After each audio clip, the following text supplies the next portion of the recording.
Welcome, everyone. This is Pilot Needles, and you're listening to LOTRO Players News, where we take a look at laces and LOTRO and hear LOTRO players. And this week, I'm joined by Krister, Hello. Cinders, Hello. and Sanswinda. Hello, everybody. Hello, everyone. This week was a little bit of a slow week over at Stone Games because they. I don't know. Well, it was a slow week from the point of view of communications from them and all because there were two things going on there. One was that they only had half a week due to the holiday schedule and all. And also on top of that, I suspect that the developers were concentrating on putting on the final touches for the expansion because right now, the expansion Kingdoms of Harad is expected to be released next Wednesday on December 3rd. I have not heard any hints of them changing that or anything like that because I suspect that if they're planning on delaying it, then we would have heard about that by now. Now, it doesn't get rid of the possibility of something randomly going wrong at the last moment, but for the time being, it looks like we are going to have the expansion on December 3rd, all ready for us to try out. And that next week, we're going to be talking about our experiences in the world when it opens up. And probably reading a lot of release notes. I'm preparing myself. Okay. I might have to split that up into sections. I'm sure Krister would appreciate that, right? 10-hour sessions?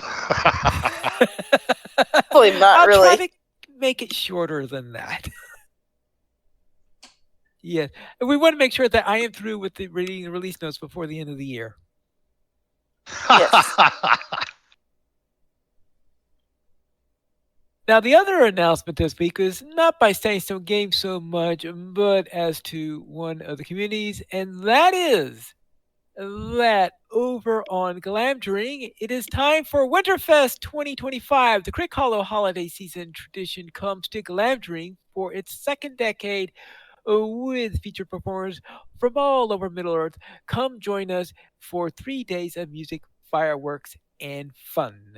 So Crick Hollow, so it looks like that the Crick Hollow tradition there has moved over to Glamdring. So I'll see if I could visit there. It won't be with the same characters that I would have visited over on Crick Hollow, but I do have a presence on Glamdring, so maybe. But anyways, this is going to be on December 12th through 14th, so that's a couple of weeks away, at Thorin's Gate Pond on Glamdring. It's a marvelous 3 nights for a moon dance, and this is going to be starting on Friday night at 5 p.m. server time, and then it will continue on Saturday at noon, and then once again on Sunday at noon, and that's going pretty late at night because it'll be looks like 5 to 11 on Friday, noon till 1 a.m. on Saturday, and noon through 10 p.m. on Sunday. And that's over on Glamdring at Thorin's Gate Pond. And quite a list of... I guess they have a lot more bands now available that are native to the server, perhaps? With them concentrating the servers the way they had. And that's it actually for the news this week. So that means we go to, well, I'm sure Krister will say that the real That's weird. Yeah, so this must be the calm before the release storm that's going to be happening. Yeah, it is definitely the calm before the storm. But we do have Black Friday sales, and Cinders, I'm sure, is all ready to read. I am all ready to read. All right, you ready?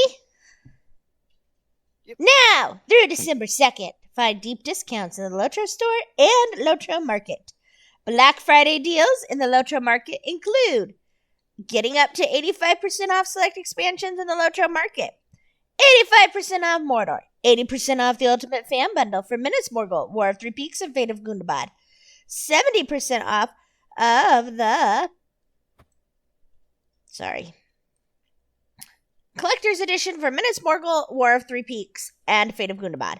60% off the Standard Edition of Minas Morgul, War of Three Peaks, and Fate of Gundabad. 60% off the Ultimate Fan Bundle of Corsairs of Umbar. 50% off the Collector's Edition of Corsairs of Umbar. 40% off the Standard Edition of Corsairs of Umbar. 40% off the Ultimate Fan Bundle for Legacy of Morgoth. 30% off the Collector's Edition for Legacy of Morgoth. And 20% off the Standard Edition for Legacy of Morgoth. Black Friday deals also include a coffer collection celebration for a limited time. The Rakish, Rohirrim, Homesteads and Harvests, and Whimsical Coffers are back at a 20% discount for Black Friday. If your bags aren't full enough, definitely should stock up. You can take your pick through December 2nd. And you can learn more on LOTRO.com. The links are included in there for each of those patrons' coffers. Double bonus points is also back, and you can get twice the bonus points in the LOTRO store through December 2nd.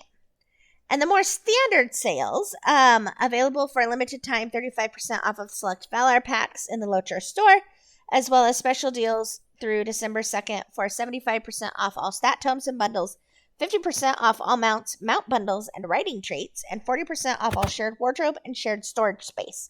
Hey, that's a great one to combine with the coffers. You can also stand out from the crowd and get 30% off of select shared wardrobe, select cosmetic outfit slots, mounted combat trait specs, and select cosmetics through December 4th. So if you missed the 40% off of the shared wardrobe, you may be able to pick it up for 30% off later, depending on which ones it is. And then the weekly coupon is for free Black Steel keys, or a free Black Steel key. My bad. I was hoping it was more than one. With the coupon code Master of Unlocking. And that is also through December 4th. Yeah. Yep. All right. Thank you.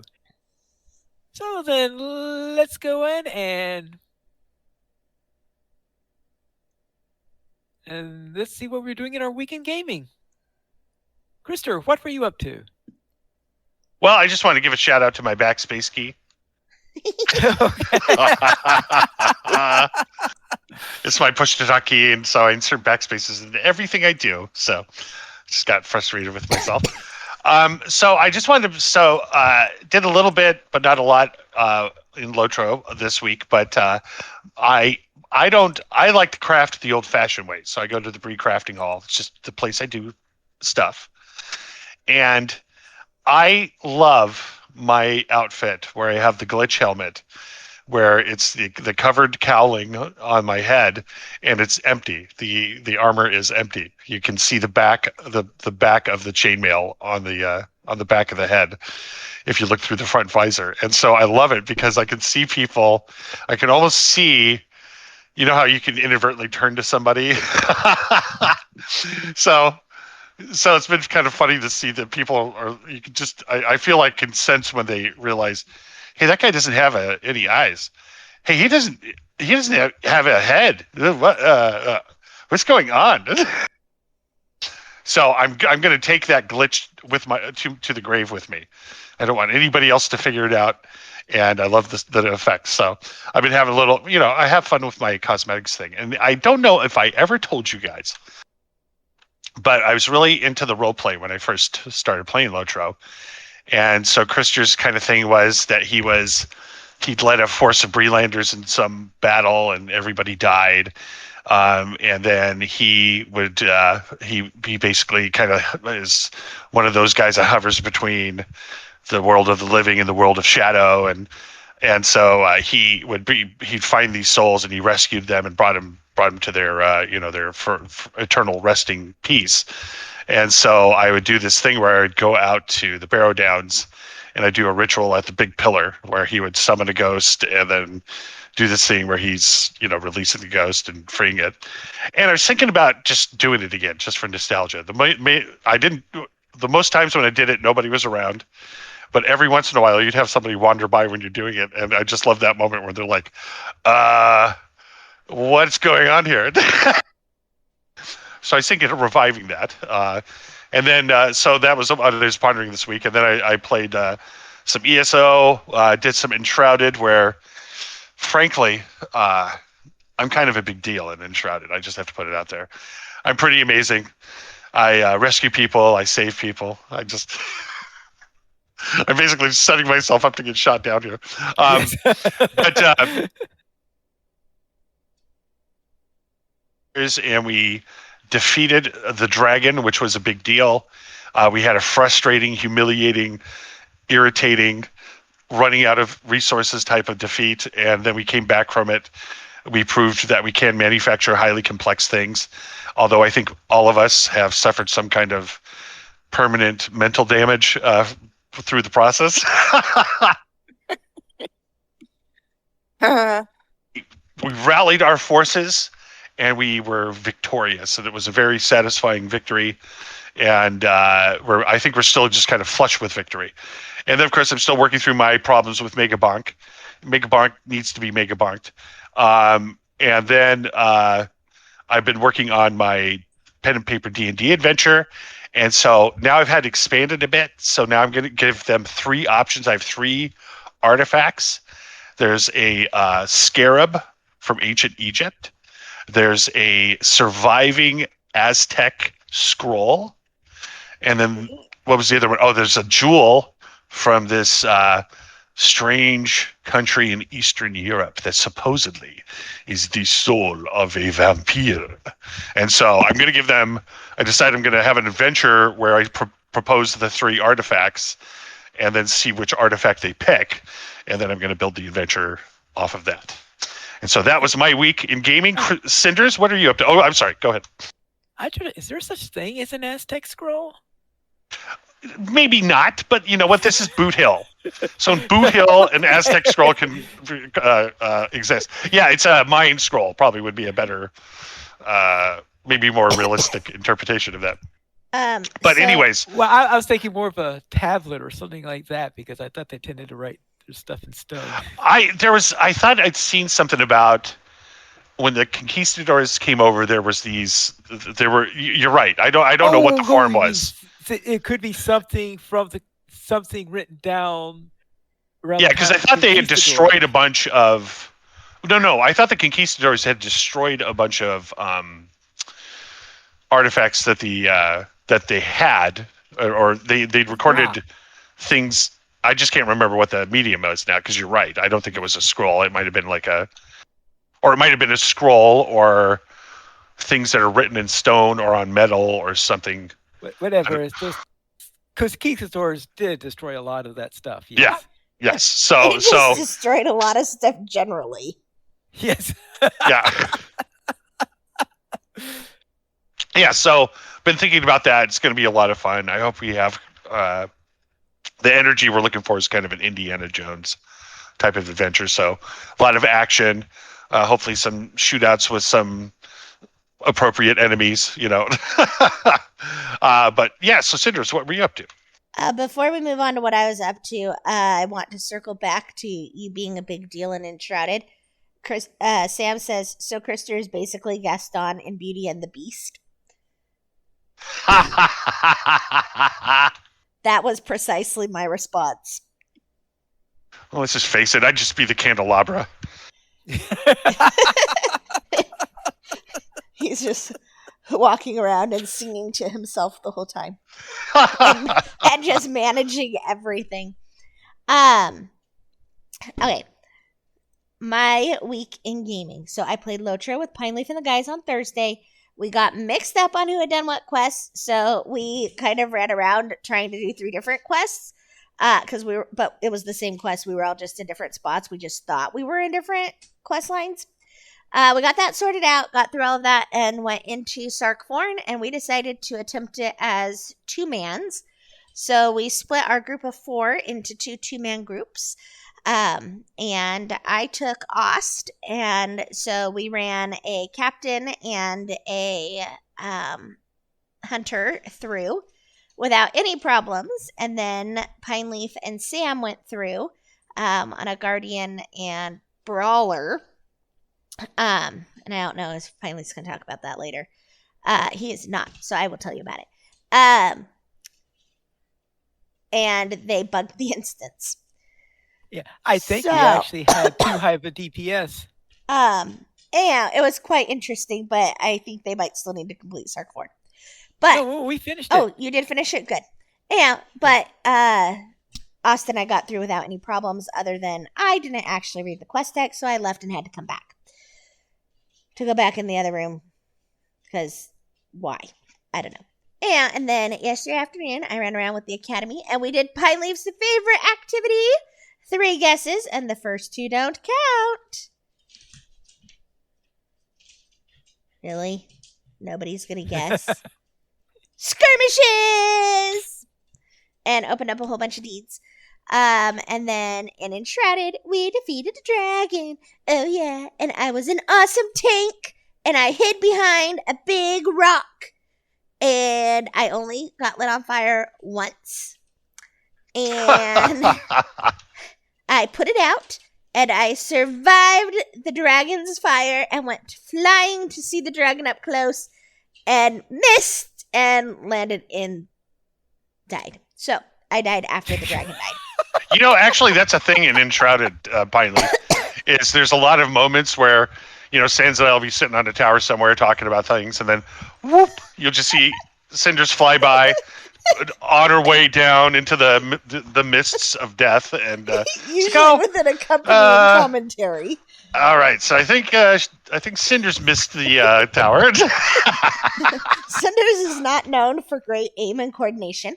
And then Sans and I, after we defeated the dragon, we decided we still needed to recover our obsidian and silver stocks, and so my son went and was getting silver, and then went back to the base and was just dinking around making statues.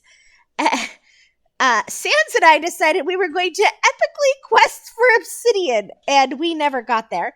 Krister went and found all of the obsidian because not only did we not get there, we just died repeatedly. That what kills me about that too, Cinders, is the obsidian I found. It was just like I was drunkenly flying through the air, and I just randomly landed somewhere. It's like, oh, I wonder what that is. Mine it. Oh, it's obsidian. Yes. Okay, I'll mine some. But he You actually guys made it to the obsidian mine location, and Sans and I were trying to find the appropriate way, and we're running along on the trails.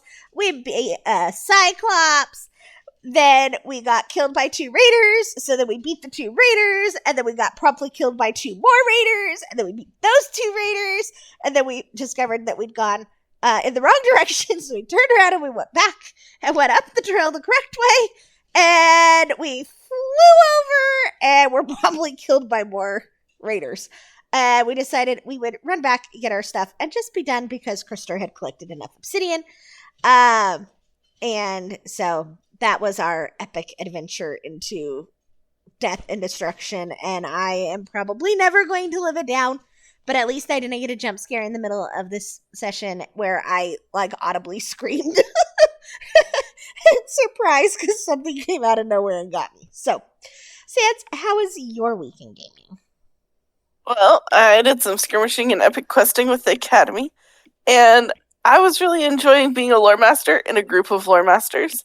And especially with bunches of mobs around, chain lightning was so awesome. That was just great. And then we made 2 attempts on the dragon this week, and the first attempt did not go well. We died miserably. We spent 500 some stun arrows. And those things are really hard to make. It was brutal. And so we regrouped and we went on some missions to get all of the shroud mushroom things that we needed and bug parts and made goo. So much goo. Why do we need goo? And then we made shroud arrows. Or not shroud arrows. I made shroud arrows on accident. And then we made stun arrows on purpose. And we ended up with like 1,000 of them with all of our efforts combined. And I was worried that we still didn't have enough, but we went to fight the dragon anyway. And it worked out beautifully. Very well coordinated. So, yeah, that was really nice. And then, as Sanders mentioned, we died a lot trying to find the obsidian mine. But it was adventurous, and we ended up taking out 3 shroud roots for my nephew, so that was nice too. He got his skill points that we had gotten when he wasn't there. And we upgraded our flame altar, so yeah, that was pretty good.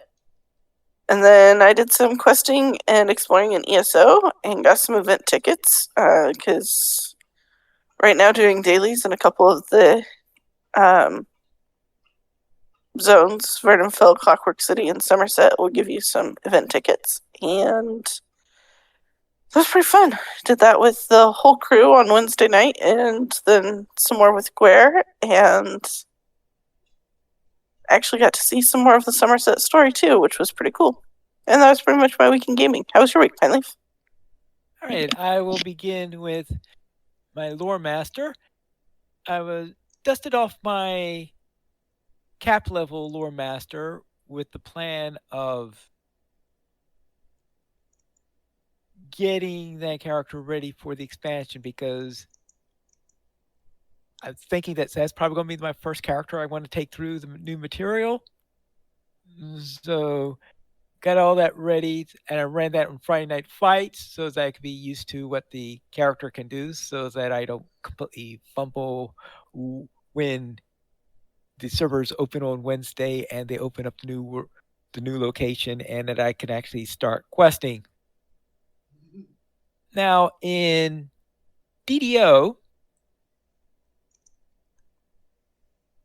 just before, let's say, about 10 days ago, I had created a new character on DDO, and the plan was to see how many of the dungeons I can do on each of the levels. So far I've managed to run and complete all the dungeons from level 1 through 5 on that character, and there are some dungeons in there that are really, really tough in there, so it was good that I was able to get them all into there.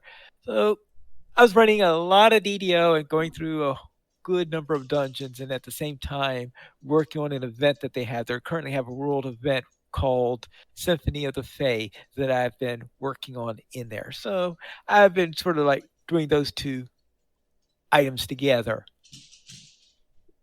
Then in ESO, I had taken a break for a while in ESO. I hadn't done anything serious I don't know, maybe for a couple of years or something like that. And I decided, all right, let's finally finish the Apocrypha storyline, because I think I never did quite finish it. So I went in there, going into there, wondering, why did I never finish it? And I went into there, into the instance, whatever you go to there, and it's a very, very long, and tiring instance in there. I think it's like an hour, maybe 2 hours in there. And at the end of it, and after that, you have the sub boss fight, which was a very, very tough fight. And after getting through that in there, we got to the big boss fight, and that was in there. And what was in there was the worst boss fight I remember ever having in ESO. And then when I was finished with it, it suddenly hit me that I had gone through that before. There were some things in that lead up, in that hour-long lead up, that just felt familiar. And I think that I had actually attempted this once before. And that the thing is that if you get so tired of that boss fight that you have to leave, and you come back in again later, you start out at the beginning of that long, tiresome trek, and you have to repeat that arduous hour-long marathon all over again if you ever leave that instance and go back into it. And I think that might be the reason why I did not play for the next 2 years, is because that was like the worst quest I ever remember having in ESO. And so I thought, okay, fine. We'll just forget about the end of Apocrypha and let's just do the prologue to Gold Road, which is the lead off into the next section after that. And it did the same thing to me. Long, big, arduous instance followed by an impossible boss fight. I have decided I am never going to play anything that's after high isle in ESO because this it seems like that after a high isle that is their style, is to make it impossible. It's just improbable. Okay, improbable. Yes, I'm sure top end players can do it, but there's no way I'm going to. I am. As what's worse is that boss fight in the one at the end of Apocrypha. That's a solo only instance. So it's even. Yeah, I agree. That's and to get to that, yeah, I can see why you would want to not. Yeah, do that I'm sorry. It's like because I think I have been able to do the content, even some very very nasty. Yes, I know there are world bosses and stuff like that you can't, but I know that those are designed not to be soloed and stuff like that. So that type of stuff I could understand, but the storyline quests, I was especially that one, the one from Apocrypha, that was designed to be sold. They tell you in the story you are going in there alone. So if that's the entire story of it, and if it's not a solo only quest, it would be the biggest shock I ever had. Traditionally, those are not, as far as I know, are designed to be scalable and not to be, you must have a raid in here in order to do it. If whenever something that was like raid, I would go after whatever the latest world event are, because I know how tough those things can get. But I also know that a lot of people gather to those things so that, the group can maybe overcome it or whatever. But I don't know, but I just decided I am giving up on that, especially considering that the Gold Road based on what was in the prologue, is a follow-up to the Apocrypha storyline. So it could have had the same writer and designers and all that stuff in there. And I also been seeing some very bad reviews of the latest content updates that they've had in there. I was like, okay, well, I wonder if they had the same trouble I've had then. Whatever's the case, you're going to have a hard time convincing me to do anything before Gold, anything that was put out since High Isle, because I was able to do, I think, just about everything else in there. So I'm starting to go into things, going back to the old content, see what gaps I still have in some of the areas and filling those in, and not worry about the latest items that have been released in there. And so that was my joy in ESO. And we'll see if I wind up taking another 2-year break after this or not. You might have more fun running with a bunch of people. The trouble with that is that I have another group I run with on Wednesdays, on alternate Wednesdays, and sometimes we'd have makeups on the other Wednesdays. So therefore, I won't be able to be in the Wednesday group. And also, the last time I tried doing something in the Wednesday group on ESO, I think the pace of everything was doing was usually faster than I like to run stuff. And so all I do was get confused. Yeah, I got kind of cranky the other night. Yeah, that's run over here, smash this. That's what run over always here, happens pick this to up. me also. And usually because of the pace things are going, I usually miss something in the quest and I don't realize it until 20 minutes later that I missed an important thing on the quest, which is why I'm not getting updates. And I'm sorry. Yeah, I do that a lot on Wednesday nights too, where I've missed some fundamental part of it, but I don't say anything. I just take it and run. Yeah, unfortunately, I think the last time I did, I mentioned it, and I think I annoyed everybody and all that stuff. So it was like, really, one thing to consider about maybe not giving ESO such a hard time. would be that my characters in ESO are incredibly beautiful. So that might be, I believe that could be a point that sways you. My characters are amazing looking. You wouldn't, if you can't play ESO, then you wouldn't be able to look at these beautiful characters. So I think that's a reason to play ESO. I feel like you're not convinced. I mean, your characters are very sparkly. Yes. But somehow I think I tend to prefer DDO and LOTRO over ESO. Understood. And with the new expansion coming out, yeah, and with the expansion coming out, I'm not exactly going to have lots of time for ESO in any case. Anyway, that was my week in gaming. If you would like to send us any feedback, you could send it to podcast@lotraplayers.com. The Players Alliance has 2 shows on Saturdays at 8:30 p.m. Eastern Time. We have Lotra Players News, and we record DDO Players News when Drac is available. You can join us for our shows at lotraplayers.com/live. And that is all for tonight. Then this is Pilot Needles reminding you to skirmish responsibly.